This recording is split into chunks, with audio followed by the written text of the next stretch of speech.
a aula de sobrevivência, parte número 2. Na primeira aula, falamos de alguns aspectos iniciais, porque estudamos a sobrevivência nos dias atuais, falamos sobre as chamadas medidas imediatas e sobre as medidas subsequentes. Falamos sobre o AFA mais A, o abrigo, falamos sobre o abrigo, a forma em A, e existe, claro, várias outras formas de você poder produzir um abrigo, desde que você consiga que todas as pessoas possam estar seguras dentro dele, que possa estar protegido do vento, que possa estar protegido do sol, que possa estar protegido ali da água. Falamos sobre o fogo, das formas de obtenção, da necessidade, né, de que forma o fogo pode estar ali nos auxiliando. Falamos também sobre os alimentos, de que forma que esses alimentos eles devem ser limpos, de que forma esses alimentos eles podem ser preparados. Existe uma coisa chamada de moquém. Moquém foi uma espécie de grelha que os índios eles produziam, né? Eles cortavam bambus, por exemplo, esverdeados, e amarravam uns nos outros e faziam uma grelha, colocavam um tripé e colocavam lá sobre a ação do fogo, né, para que ele pudesse então assar um peixe, assar um pedaço de carne ali, por exemplo. Falamos sobre a água, que você tem que tomar aí na sobrevivência meio litro de água por dia.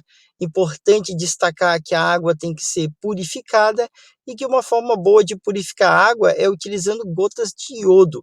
Você coloca 8 gotinhas para 1 litro de água, espera aí 30 minutos e você poderá então consumi-la. Tanto o alimento quanto a água, nós devemos esperar aí 24 horas para iniciar então o seu consumo. E aí continuamos então a falar sobre a nossa matéria aí importante e fácil, né, que é a sobrevivência na selva, no mar, no deserto e no gelo. Iniciamos agora falando sobre animais venenosos e para posteriormente podermos falar então sobre animais chamados de peçonhentos. O que são animais venenosos? Os animais venenosos são aqueles que têm uma toxina na sua estrutura, em que você passará a ser envenenado a partir do momento que você ingerir aquele alimento. Então, por exemplo, aqui na figura, aqui no meu lado esquerdo, eu tenho o baiacu. É um peixe que se infla, que tem uma bexiga natatória e que ele é extremamente venenoso.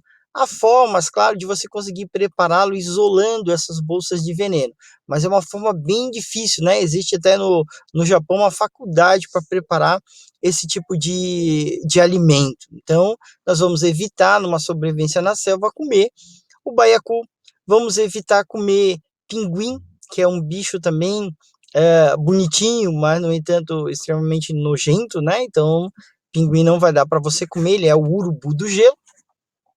Assim também como nós devemos nos alimentar de rãs, sim, mas aquelas rãs que são acinzentadas. As rãs coloridas são consideradas como os animais mais venenosos do planeta Terra.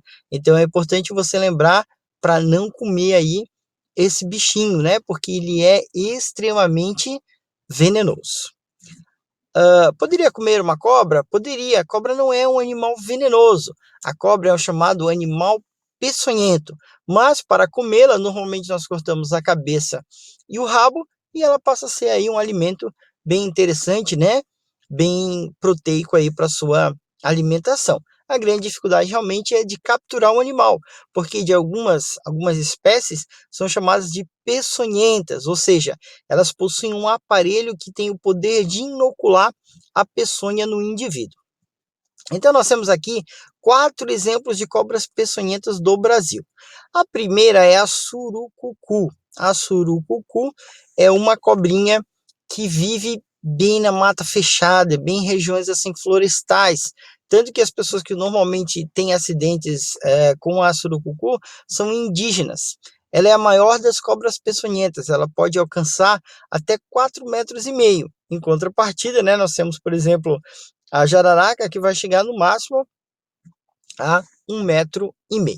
Quando picada, a pessoa possui grandes reações no local da picada, como a formação de bolhas, de necrose, e o que é pior, pelo fato de haver uma enzima anticoagulante, a pessoa ter quadros de hemorragia, principalmente de insuficiência renal, em que ela vai urinar preto, né? Vai urinar cor de Coca-Cola, que na verdade é sangramento, né? Que está saindo ali pelo filtro, né? Dos rins do indivíduo. E se ele não tomar um soro, o chamado soro antilaquético, já que essa cobra é uma cobra do gênero Lachesis, ele vai acabar morrendo por insuficiência renal. Essa cobrinha que nós temos aqui do lado é a chamada cobra coral. A cobra coral é uma cobra toda coloridinha, formada por anéis pretos, vermelhos, brancos ou até amarelos, né? Uma coisa que nós devemos cuidar é que existem serpentes peçonhentas e serpentes não peçonhentas. Essa cobra coral aqui é a chamada falsa coral. Ela não é peçonhenta. Como é que eu sei? Porque olha só a barriga dela. É uma barriga branca. Os anéis não se fecham, os anéis não se completam, né? Isso caracteriza então a falsa coral. A maioria das cobras peçonhentas, a coral é uma exceção, mas você reconhece ela pelos anéis, ela possui um buraquinho entre a narina e os olhos, chamado então de fosseta loreal ou fosseta lacrimal. É aqui que é produzido então a peçonha da cobra, e isso distingue essa cobra de ser peçonhenta ou não. Claro que a cobra coral, né, sempre lembrando, ela é uma exceção a essa regra. Mas se você olhar a surucucu, se você olhar a cascavel, se você olhar a jararaca, você vai perceber então que ela tem esse furinho aqui, que é a fosseta loreal. As outras coisas que as pessoas comentam ou são mitos ou são carregadas de exceções. Por exemplo, cabeça de forma triangular. A sucuri tem a cabeça triangular e ela é uma cobra constritora, ela não é peçonhenta. No entanto, a cobra coral, ela é uma cobra que tem uma cabeça roliça e ela é a cobra mais peçonhenta do Brasil. Quando o indivíduo é picado por uma cobra coral, praticamente não há efeitos no local da peçonha. Há pequenas lesões, não há formação do edema, né, ou do inchaço, não há formação de hematomas ou bolhas, não tem sangramento ativo. Na verdade, pelo fato dela possuir uma neurotoxina, os transtornos vão agir sobre o sistema nervoso central, fazendo que o indivíduo tenha visão dupla, que ele tenha queda das suas pálpebras. Ele vai ficar assim, ó. Desculpa. Um fenômeno conhecido como pitose palpebral, ou popularmente chamado de cara de bêbado, né? E essa ação sobre o sistema nervoso central vai acabar provocando paralisias musculares, levando o indivíduo então à morte por parada respiratória, falência do músculo diafragma, né? O diafragma é o principal músculo do processo respiratório. A cobra coral, ela é do gênero Elapidae. Então, quando o indivíduo ele é picado por uma coral, ele tem que tomar um soro anti-elapídico, ou antimicruros, né, que é uma outra forma que nós podemos também chamar esse soro. Aqui embaixo, né, aqui na esquerda, nós temos a cobra que tem um guiso, que tem um chocalho e que tem escamas eriçadas. Essa cobra é a pior cobra brasileira, porque ela é uma cobra, ao contrário da coral, que é muito peçonhenta, ela é agressiva. A coral é muito calma.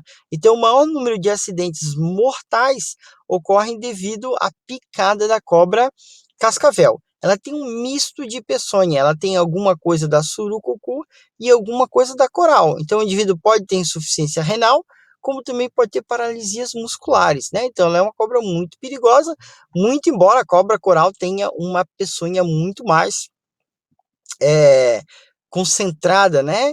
E com mais risco à sobrevivência humana. A pessoa que é picada por uma cobra coral, ela tem que tomar um soro chamado de soro anticrotálico, que vem do gênero da cobra. O gênero da cascavel é Crotalus, para você não esquecer, C de cascavel, C de Crotalus. E aqui embaixo nós vamos ter a chamada Botrops. Botrops é a cobra jararaca, né? Jararaca, suas primas, sobrinhas, irmãs, são as cobras do gênero Botrops, então. Ela é caracterizada pela formação desse V aqui, ó. É um V invertido, ó. Um V invertido que ele é envolto por um halo branco. Essa é a característica da coloração da maioria das cobras do gênero Botrops. Essa cobra o maior número de acidentes no Brasil está relacionado a ela.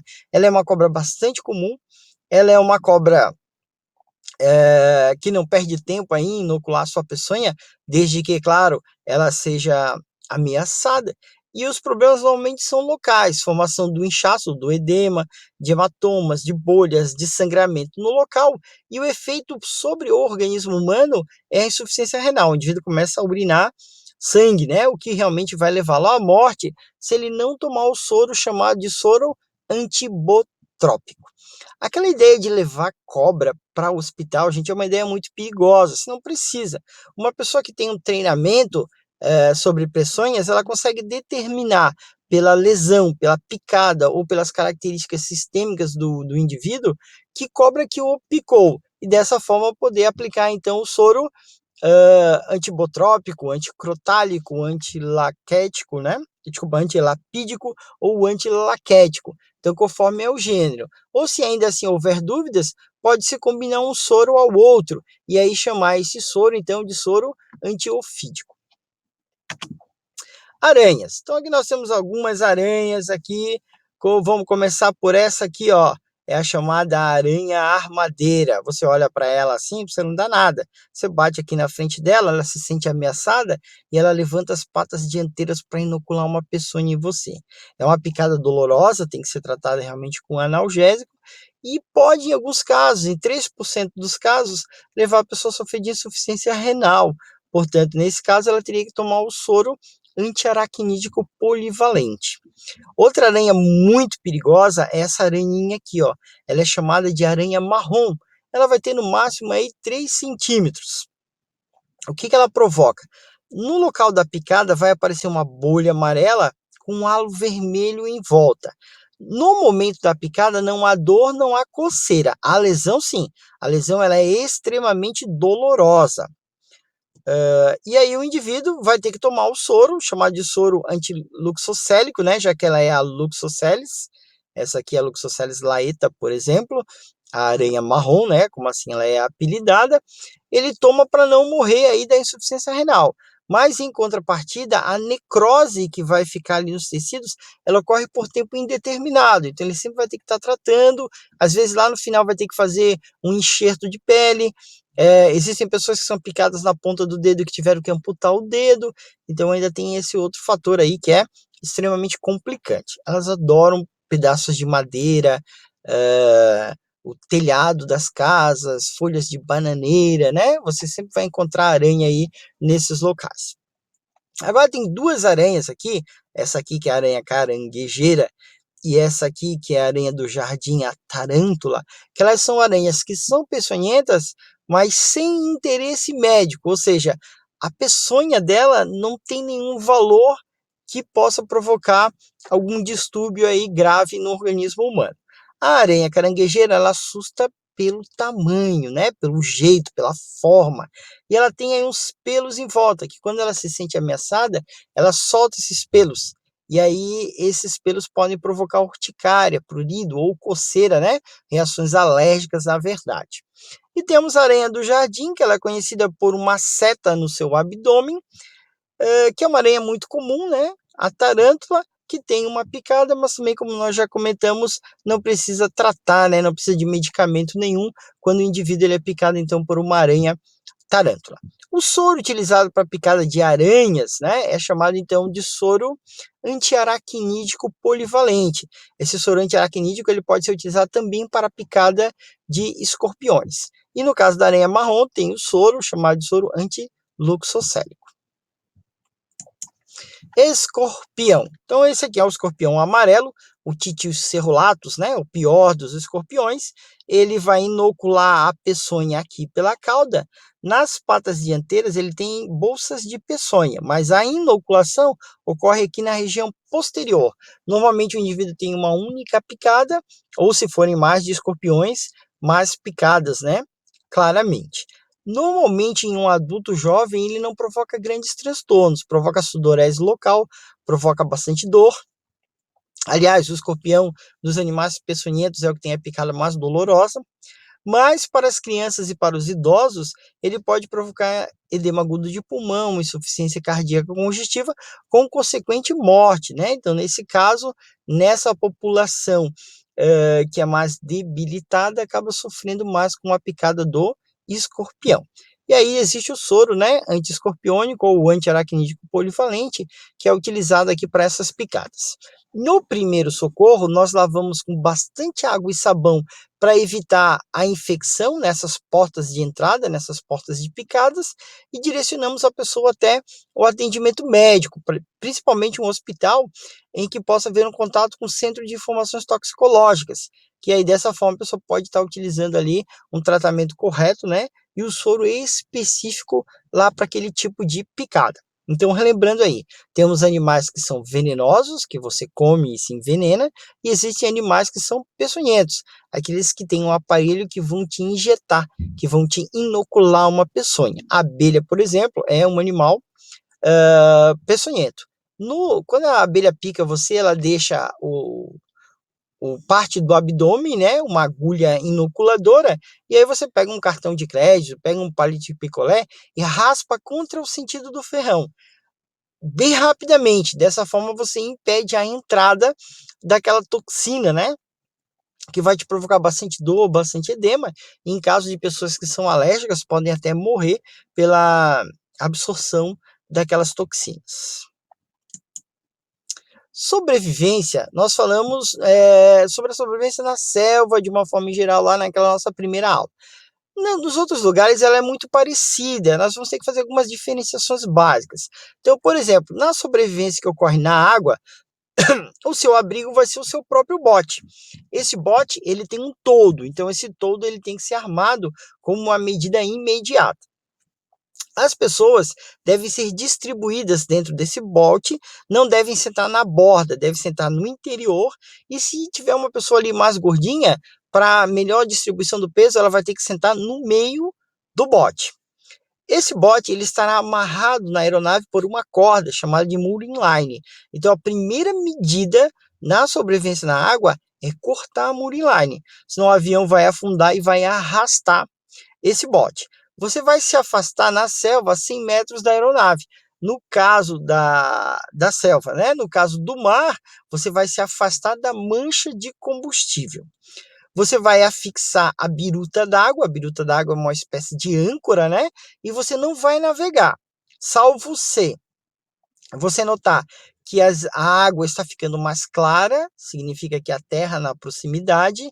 No começo do dia ou no final da tarde, você vai verificar o deslocamento das aves, né? As aves vão estar saindo ou estarão chegando na terra nesse período. Aí, nesse caso, você poderia se deslocar no sentido, por exemplo, ao anoitecer, porque você vai estar buscando terra. A própria terra à vista. A formação de nuvens estacionárias indicam então que há terra ali naquela proximidade, e aí nesse caso você vai poder então tirar a sua biruta d'água e fazer ali um deslocamento. Nos botes existe um bujão de vedação, que é para você utilizar caso haja algum tipo de perfuração. A faca que você usa para cortar a mooring line, ela não tem ponta, né? Ela é especial. Você vai ter que tomar bastante cuidado em relação ao sinalizador, o noturno, né? Principalmente por causa das faíscas que poderiam então acabar danificando o seu bote. Calçados, né? Femininos de salto, brincos, né? Também podem acabar perfurando ali o seu bote e perder ali o lugar que você tem para sua sobrevivência. É importante a pessoa se proteger bastante do sol.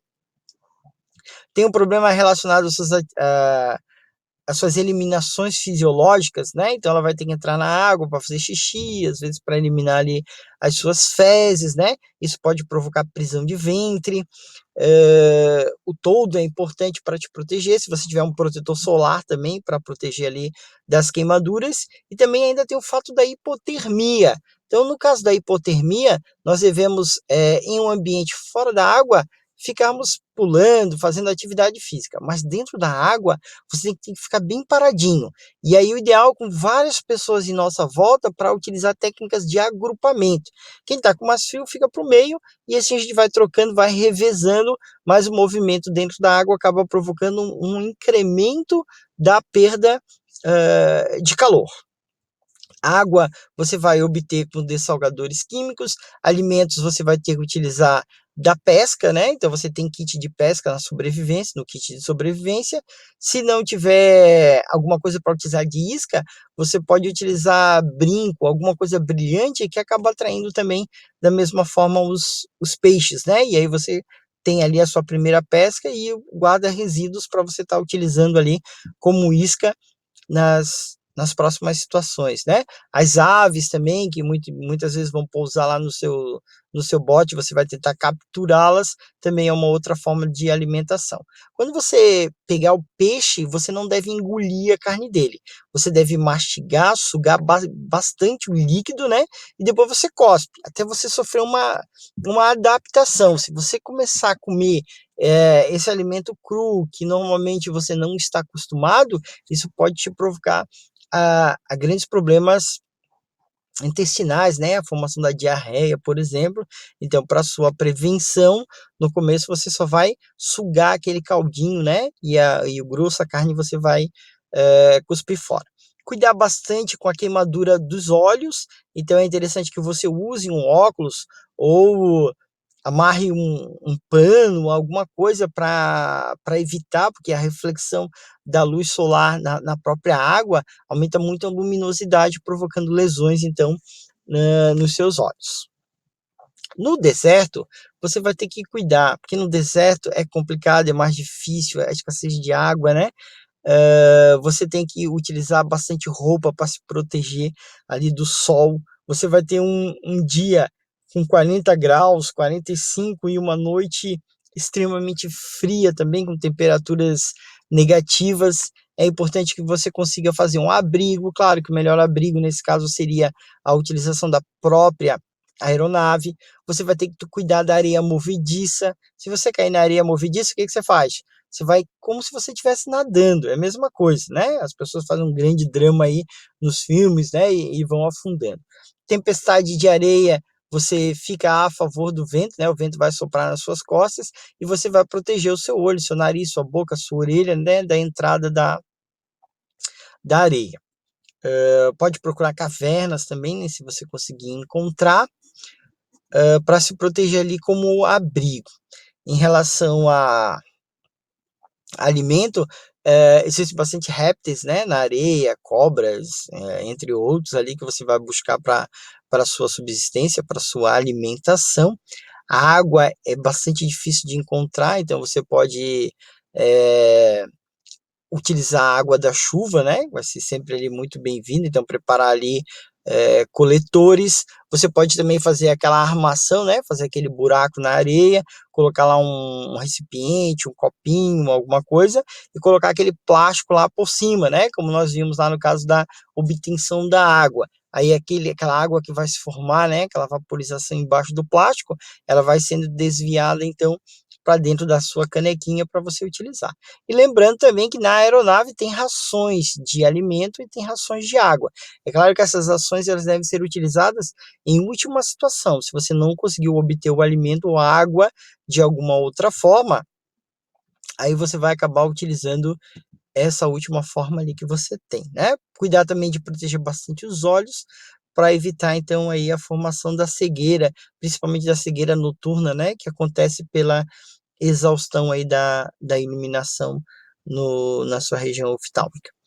E finalmente nós temos a sobrevivência no gelo. Na sobrevivência no gelo, você vai ter bastante aves, bastante peixes, né, para se alimentar. Não para a água você precisa derreter o gelo. Se você comer o gelo, vai provocar bastante queimaduras, principalmente da sua garganta, do seu esôfago. Você pode formar iglu, né? Você não vai utilizar a aeronave como abrigo, né? Você vai fazer ali um iglu, vai se abrigar numa caverna, né? Dessa forma, para estar te mantendo ali abrigado. vai lembrar que não pode comer pinguim e vai cuidar também bastante da situação de manter a temperatura corporal para evitar a hipotermia. Jamais você pode ficar com a roupa molhada, porque isso, a água conduz muito mais calor, então vai aumentar a sua perda. A obtenção do fogo é algo muito importante também para a manutenção ali da sua temperatura corporal. Então, são algumas diferenças, né, relevantes, né, de cada local ali, mas que nós vamos utilizar os princípios básicos da sobrevivência para conseguir, né, a manutenção da vida, da nossa vida nessas situações ali que são tão críticas, né, quanto é no caso a floresta. E a orientação? Então, a orientação, você pode se orientar através do Sol, lembrando que o Sol nasce no leste e se opõe no oeste, então você tem uma localização. Da mesma forma, você pode ter aí uma ideia aproximada do horário. Isso aí nós vamos sentir lá na nossa prática, né? Se tiver lá um solzinho, o pessoal vai ficar ali monitorando para de vez em quando eu vou perguntar ali o pessoal que horas que eles acham que é naquele momento, né? E aí depois no final ali eu revelo ali quem estava certo. Nós temos aqui a bússola, lembrando que a bússola ela aponta para o norte, que é o chamado norte magnético. É importante você ter uma carta para você traçar ali alguns deslocamentos com ela. Aqui nós temos o relógio. O relógio ele pode ser utilizado para você determinar a posição o lugar que você encontra, né? Então, por exemplo, se você está na região sul, você vai apontar então o 12 aqui para o Sol, e a bissetriz que forma entre o 12 e o ponteiro das horas, se você está no sul, você vai encontrar o norte, né? Mais informações aí completas, né? Você pode olhar lá na sua apostila, que está muito bem aqui explicadinho. E durante a noite, você pode utilizar constelações, como por exemplo aqui a constelação do Cruzeiro do Sul. Então, como é que eu me localizo com a constelação do Cruzeiro do Sul? Eu pego o maior braço, estendo uma, duas, três, quatro vezes, inclino uma diagonal e aqui fica o sul, né? Ficando o sul aqui nas suas costas, na sua frente fica o norte, aqui à direita, né? A sua direita fica o leste, aqui à sua esquerda fica o oeste. Então, são algumas formas que nos darão aí algum tipo de possibilidade para nossa orientação. Em relação a isso, faremos práticas também, né, na sobrevivência, na prática, com bússola, com os do relógio, do sol, para entender ali, ou melhor, para praticar de que forma nós podemos utilizar, ou podemos nos orientar por essas situações ali, com equipamentos, né, ou por situações do próprio ambiente durante o dia ou do próprio ambiente durante a noite, né? Então, para a gente ter esse conhecimento aí básico para acertar aí as questões que vão cair lá na nossa prova. Então era isso, gente. Aqui nós terminamos então a parte 2 da nossa aula única de sobrevivência. Espero que vocês possam ter aprendido bastante coisa, né? Vamos vivenciar esse momento prático, vai ser muito legal, né? Acredito que vocês devem estar aí tão ansiosos quanto eu estou, e vamos ter essa oportunidade de trocar aí os nossos conhecimentos, né? Não só sobre a sobrevivência, mas sobre primeiros socorros, sobre emergência, sobre todos os outros aspectos que nós estudamos e buscamos enfatizar aqui no nosso curso, principalmente relacionados àquela prova lá no final que você vai fazer, que é a prova da ANAC. Então, nós nos preocupamos com que você tenha bastante sucesso aí nessa prova. E aí, gente, estou à disposição, aguardo aí para o nosso plantão, né? Espero que bastante de vocês aí possam estar aí participando, trocando aí o nosso conhecimento. Então, muito obrigado e até o próximo momento.